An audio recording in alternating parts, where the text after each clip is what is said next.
Goeiedag geliefdes, Professor Aubrey Burger, JCR MTS. Wanneer laas het u net bietjie buite vroegoggend gestaan en die sonsopkoms aanskou en gekyk hoe die wonderwerke van ons almagtige God voor ons plaasvind?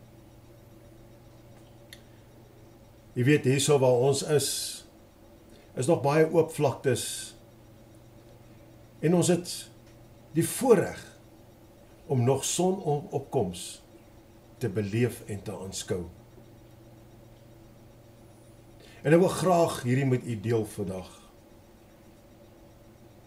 Jy weet, terwyl ek kyk hoe die son se strale oor die aarde stoot en die donker van die nag verdryf, is dit met ontzag wat ek weer eens besef hoe volmaak die skepingswerk van ons almagtige God en Hemelse Vader is. En in ootmoed wil ek dan net voor hom buig en dankie sê dat so 'n groote almagtige God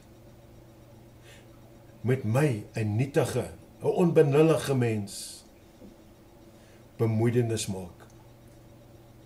Laat hy iemand soos ek gevat het en daar uit die gutters uitgehaal het. Daar waar ek in die dryfsand vas was. Laat hy my gevat het en opgelig het. En so sal hy ook ieder en elk van u wat die behoefte het om met daai dryfsand en in daai moddermasse, daai vuilis uitgehaal uit te word, sal hy uithaal.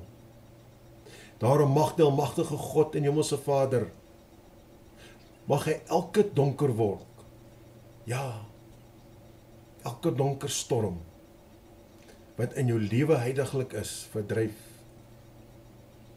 en jou vul met sy vrede, blydskap en agapie liefde.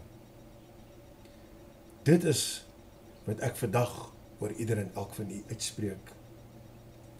Laat u, as u dit nog nie ondervind het nie, laat u dit sal ondervind.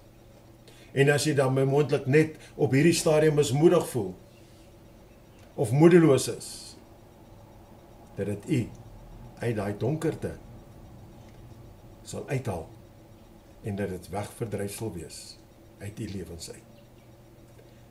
Be safe, be blessed. Shalom.